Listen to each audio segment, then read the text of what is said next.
গণভোটের রায় অমান্য করেছে সরকার। গণভোটের রায় অমান্য করেছে সরকার, এর প্রতিবাদে আর কি।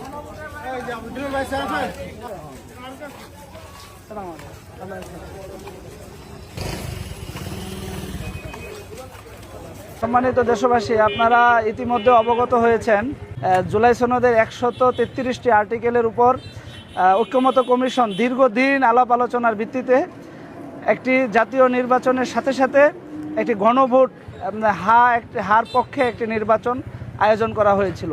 সেই গণভোটের হায়ের পক্ষে 70% জনতা সেখানে রায় দিয়েছে।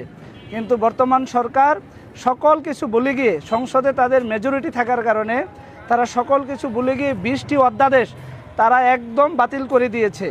এখানে 20টি অধ্যাদেশই সবচেয়ে বেশি গুরুত্বপূর্ণ। তাই এই অধ্যাদেশ বাতিল করার এই বিষয়ে আমরা তীব্র নিন্দা এবং প্রতিবাদ জানাচ্ছি বাংলাদেশ জামাত ইসলামের পক্ষ থেকে।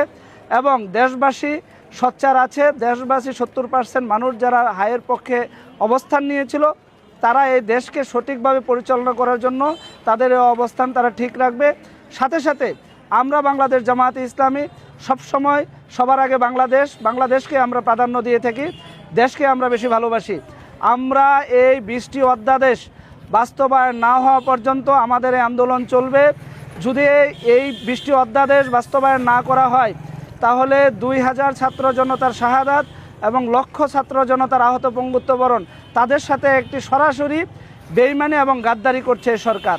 তাই আমরা সেই সুযোগ দিতে চাই না। সংসদে বিরোধী দল শক্ত অবস্থানে কথা বলছে, আমরাও সারা দেশবাসীকে সোচ্চার করার জন্য আমরা ঐক্যবদ্ধ আছি।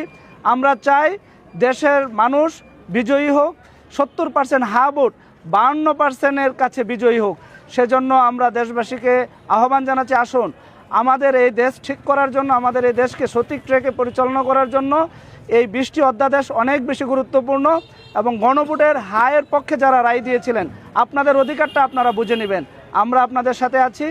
আমরা চাই আমাদের দেশ ভালো থাকুক, আমাদের দেশ ভালো চলুক। আমরা শহীদদের সম্মান এবং আহত পঙ্গুত্ববরণকারীদের সম্মান জানিয়ে আমরা এই হা ভোট বাস্তবায়নের পক্ষে আমাদের আন্দোলন আমরা অব্যাহত রাখবো। আমাদের আন্দোলন অব্যাহত আছে।